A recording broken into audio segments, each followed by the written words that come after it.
Hey everybody, Ryan FMC here. Today we are doing the green legendary tier list. The other day we did the red one. We're doing the exact same thing today with the caveats of a couple days ago. I built this with my chat over on my Twitch stream. So this is mostly my thoughts mixed in with some of their thoughts. You know, it was a group effort at the end of the day. And with every tier list, the caveat is this is just my opinion, my tier list. Your opinions might change, and that's the beauty of tier list, is they're usually meant for discussion and to see how you think compared to what other people think, and that's fun at the end of the day. And I know I keep saying and, the last caveat is this is just green legendaries.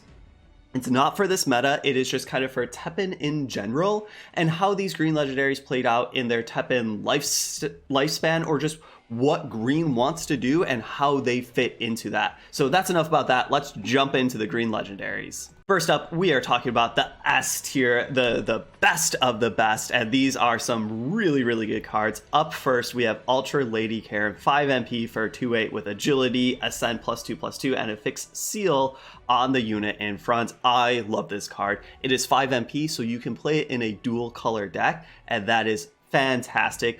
A 2/8 for 5 MP. Okay, that's pretty good. Agility, yeah, I'm all about that. Ascend +2/+2 and seal. This is fantastic because it's so good because you can clutter up your board with MP, ramp, felines, and whatever. They drop a Buki, and then you're like, LOL, I'm going to play a Karen. And that feels so good because you just seal their big threat, and then you have a 4/10 with agility that's probably going to eat their lower powered creature that now has seal. So it is so good.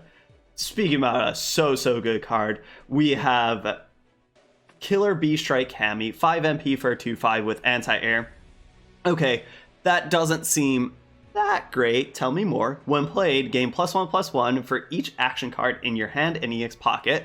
Fantastic. Even if you're only getting like +1, 2, or 3, that's great. But every once in a while you get +5, or I guess technically you could get like a +7, and then you're like, Cammy's really big today. Memory 7, gain heavy pierce and agility. This card is so good because you don't even need the Memory 7. When you get the Memory 7, it's like extra gravy on top of what's already delicious mashed potatoes. And you don't really need to play this in a heavy action dot deck. It helps to get her +1/+1 more, and to her Memory 7, but you don't need to, right? Because like I said before, if you don't get to Memory 7, that's fine. If you don't get tons of +1/+1s, that's fine. She does so much work. She's good early, late, mid, and in a lot of green decks, and that is why she's S tier. Now we have the Doll's Memory, 2 MP, give a unit +4, -4. Great removal spell. Yes, can be a little tricky because it's like, oh, I hope they can't buff their HP, but usually you know what decks can and cannot buff their HP, and sometimes you just roll the dice and hope for the best. Memory 7, give that unit +4/+4 instead. So a great pump spell for your unit. So I love this because it's early, it's great early and great late, and that is kind of that S tier territory for me, is like, when is this good? Oh, anytime? Okay, great card. Then we have a card that came out with Corset. So Heavily Kicks Chun-Li has been around since the dawn of Teppen, and she still sees play. 5 MP for a 2/6 with agility and combo. This card is fantastic by itself, gets better with pump spells as well as shields, and really, you know how many games you've lost or won because of this card? It's been a heck of a lot. Now we're in the A territory, still very good, but maybe a little bit more niche or just a little less powerful. First up, we have Justice Chris, 5 MP for a 2/4 human. When played, place a human unit with MP cost 3 or less from your deck onto the field. When a friendly human unit is placed onto the field, +1/+1. Obviously, you are only playing this in a human-centric deck. It still can be 2 colors because this is just 5 MP. So yes, that is asking a lot from you, but there's a lot of really good humans, especially dual color really good humans, that you can pair this up with. And what I love about this, it has a enters when played a triggered. So that means you play it and you get something right away. So even if you play it, he brings a friend, even if they remove Chris right then, you still have the friend. So you still got something, and I love that. That makes cards so powerful. What makes this even more powerful is that every unit that you play as long as it's a human, it gets +1/+1, and that, as in Chris does, and that just makes this great. It's a 2-for-1 that starts to get more and more buff, and that is so good. Then we have Natural Cycle. Natural Cycle is just really good. It lets Yonli decks and other green decks that might go very, very late ways to recur their deck so they don't deck or lose because they were a little bit behind on life or something like that. And usually if it's late game, you're getting the +1/+1, and that is just some really, really good stats and makes decks be able to do something that a lot of green decks just can't really do. Now is A-Trans. This, I think, is kind of controversial. I was putting this a little bit lower, but then a couple of my viewers were like, oh no, it's so broken. And you know what? In the right deck, A-Trans is very, very good. It's 1 MP, super, super cheap. Copy the cards in your EX pocket and return them to the top of your deck in a random order. This is great with Bombast or any Explorer, or sometimes like Hey Nico, stuff like that. There's a lot of ways to get some really, really good cards in your EX pocket, and then to copy them just for 1 MP, that is really good. Yes, not every green deck wants this, but the green decks that want this, or dual color decks, because this is 1 MP, you can be a green red, green black, whatever, you can play this. And if you have some good stuff in your EX pocket or think that you might, A-Trans is a pretty free inclusion, and that is what makes it just so darn good. Now, Curious Cat Feline is another controversial one to me. Some people rate this higher or lower. I'm a little bit lower on this, but I still put it in A.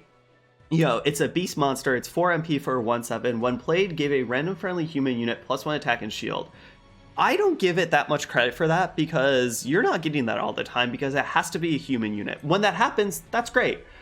More times than not, at least in my opinion, it's not happening. What you're really doing is after taking damage and surviving, gain MP boost 20, and those can stack. My big grievance with this card is you play it, I don't care if you have a human or not, I'm playing this for the MP boost. You play it, it's doing nothing. It's just a 4 MP for 1/7. So if a minute later they kill it, you just wasted 4 MP for 1/7. It needs to start to get hit to start to be worth anything, and I don't love that. I don't know. It's slow. I really like felines and layers and MP ramp units that I play, and just right off the battle, just as soon as I play them, as soon as they hit the battlefield, they're like, you know what? I'm going to start working for you because you played me. Where Curious Cat is a little lazy, it kind of needs to start getting hit a couple times to really get into gear, and that makes me a little bit down on it, but I see why people like it. I go between A and B for this, and I still, talking more about it, I still kind of want to put it here. And I think I'm going to. It's here. It's B. It's the best BU card, sure. We have the Trinity is up next. 6 MP, all friendly units gain +1/+1 for each different tribe among friendly units on the field. This is a card, when it came out, I thought it was so bad. I rated it like a C or a D or something. But man, was I wrong. This card is fantastic. Yes, 6 MP is a lot, but there's a lot of green decks that play a lot of different tribes, so you're getting +2/+2 or +3/+3 to all of your units, and that goes a long way. And this can be very good if you're behind. It can be a way to get above or push your advantage even further. This card is very, very good. Tribe decks have gone a little bit down with some nerfs, but it's still A territory to me. Up next is the B tier. I feel like with green, there are some extremely, extremely powerful cards, and then extreme misses, and then quite a few just middle of the road. And I really feel like B and C are both of that middle of the road and kind of blend in, where at any time I can see a lot of these jumping back and forth. Some are solidified, some are definitely more powerful than others, but B and C is kind of just that middle of the road, healthy green units or actions that maybe you'll play, maybe you won't play. And first up is the Dragon of the Storm. 6 MP for a 2/6 flight. When on the field, reduce damage taken 3 to 1, blah, blah, blah. But why you play it is, after dealing damage to an enemy hero, return random enemy unit with 5 HP or less to the deck. This is a really good card. It is 6 MP, and we do see a lot of 5 MP legendaries, where red kind of love the 6 MP great legendary red units. Green really likes the 5 MP, and I really like the 5 MP. where the effect for this is really, really good.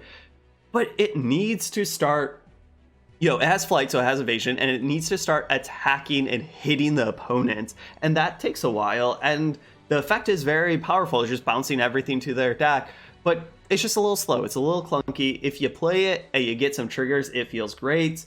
But if they remove it before a trigger or they kill it somehow, you kind of feel like you wasted 6. That's why it's B. It's good, it's powerful, it's not going in every green deck.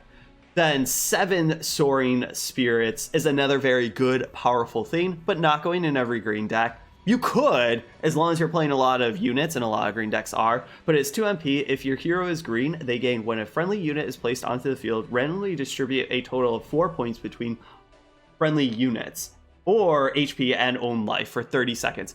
I like this card a little bit more when it first came out. I thought it was more in the A territory, and I was playing it in most of my green decks. But I don't know. 4 life points, either HP or your own life for each unit that you play, seems great. And it is good. And especially that's for 30 seconds. But at the same time, sometimes that's just not what you need. It's a good, powerful card. It does the effect that you like.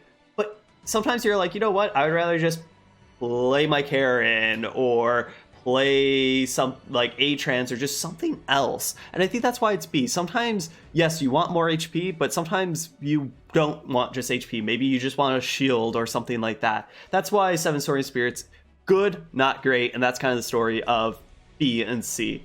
Next up is one that kind of hurts me, is, because I like this boy, is Desert Tyrant Diablos. 5 MP for a 2/2, spillover, when played deals 6 damage to your hero, growth of 5, gain +2 attack. Then the next one is gain +2/+6.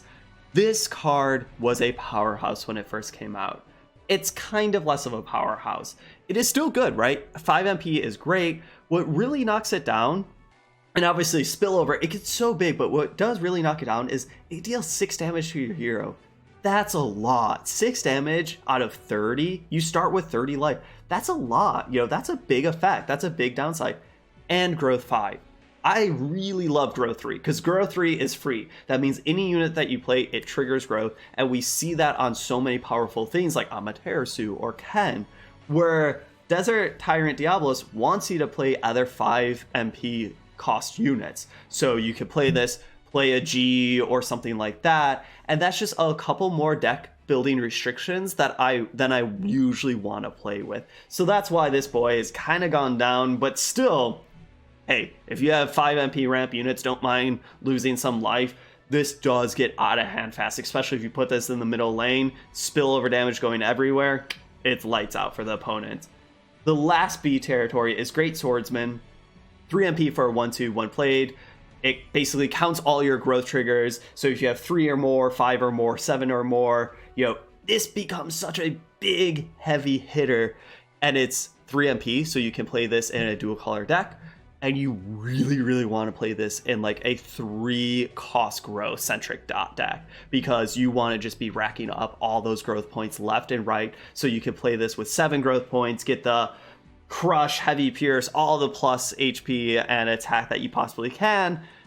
But it still just seems, this isn't good early. This is definitely a mid to late game, really late game usually. And it just dies to Fate of the Unworthy or Dark Destruction. It just dies to everything. And I just don't know. Like, I want to like this card more. And I think here's the thing. If this was red, I would like this card more. Because red loves 3 MP growth. Or even purple loves 3 MP growth more than green. Green loves more the Diablos, the G, the 5 MP or 4 MP growth.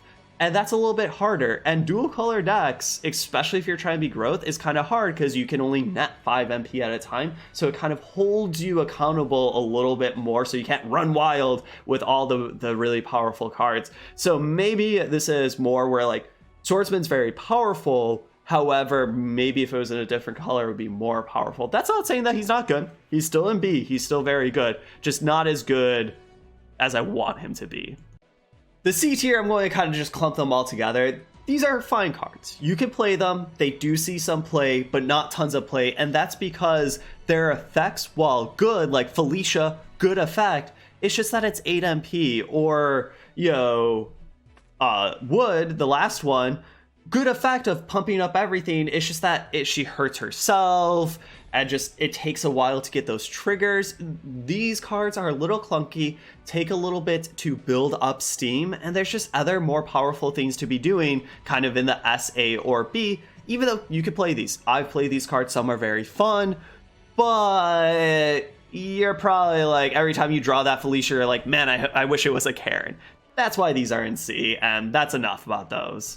Next up is D territory. First up, we have Roaring Typhoon, 2 MP, deal 7 damage to all units with flight, and then remove flight. This card isn't bad. I could almost see putting this in C. Almost. I actually kind of want to put this in C, because in my mind, this is a meta-dependent card, and that, to me, it could just be C, because it's meta-dependent of, hey, are a lot of decks running units that you care about to kill with flight? If so, throw Roaring Typhoon in your deck, because guess what? It's 2 MP, and it doesn't need a target.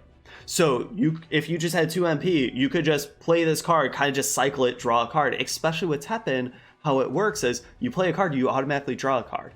And sometimes in Teppen, it's okay to have one dead card in your hand. You just kind of ignore that card. You have 4 other cards to play. You're always drawing cards, and that's fine. You don't want too many dead cards by any means, but having one isn't the end-all be-all.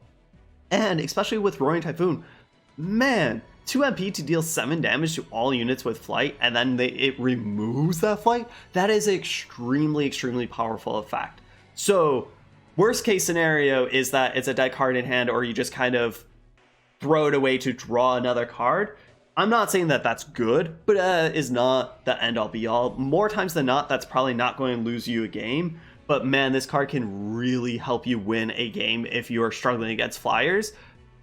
That's why I think it actually should be in C, and I'm going to put it in C now, because it is an extremely meta card, right?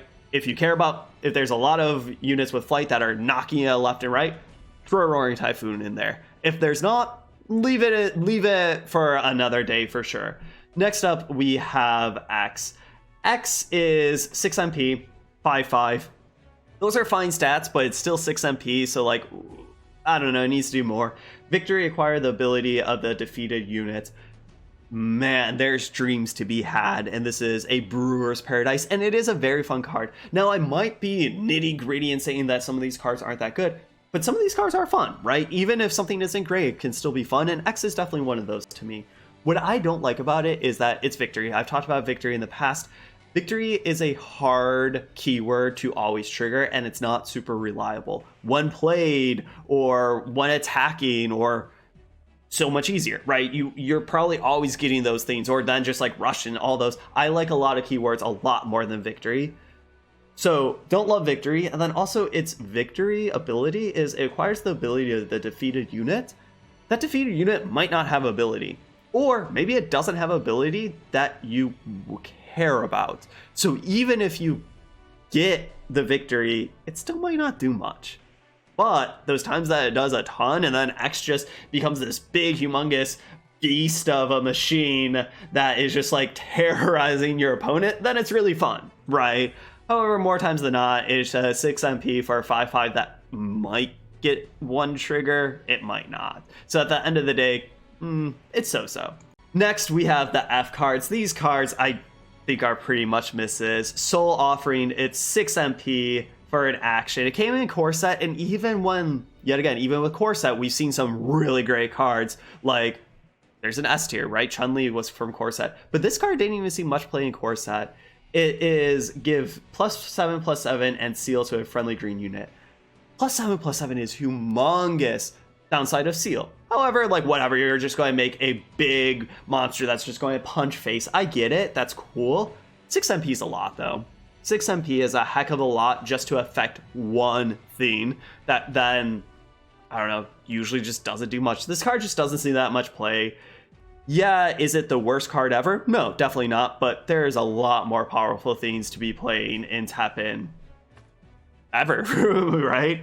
Next up is the General, 7 MP for a 3/5. Those stats are not good, and 7 MP is a heck of a lot. Spillover, do love me some Spillover. Victory, yet again, Victory. I won't rehash, but don't love Victory. Explore for Repla Force, 2 MP, give +1/+5 to all friendly units. That's a good card, but this card, there's a lot of hoops to jump through, and it's just 3 attack.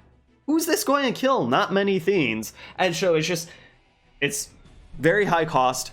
The stats are not that great. It has victory. What it explores for is good, but man, talk about good cards. Like, look at like Jury, like exploring for that. I much would rather play that card. So overall, this is just kind of a miss on all ends, and I'm not playing it. Then what some might think is the worst green card, and I would tend to agree with it, is Hope for the Future. 4 MP, give all friendly units +1/+1. Memory 4. Additionally gives all units in your hand and EX pocket +1/+1.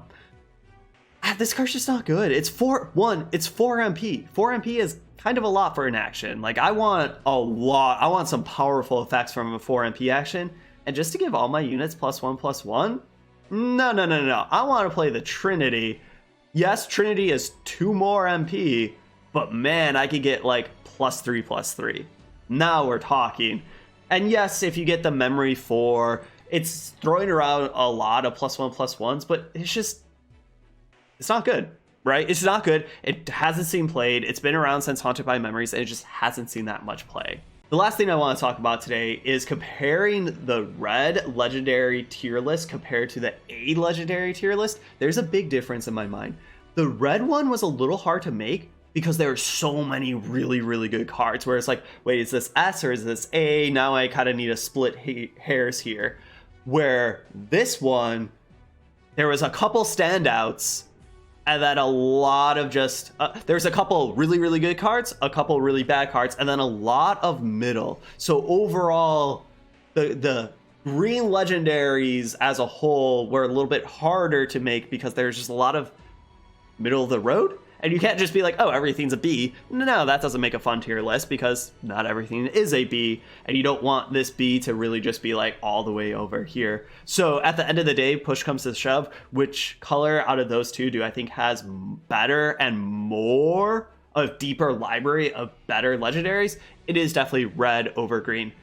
That's not to say green does not have any good ones, because man, look at the S and A tier and even some of the B tier. There's some really, really powerful things going on. That green is not, in a lack of good legendaries, but it definitely does have some stinkers. But at the end of the day, so does red, right? But thank you all for watching, and I'll see you all next time.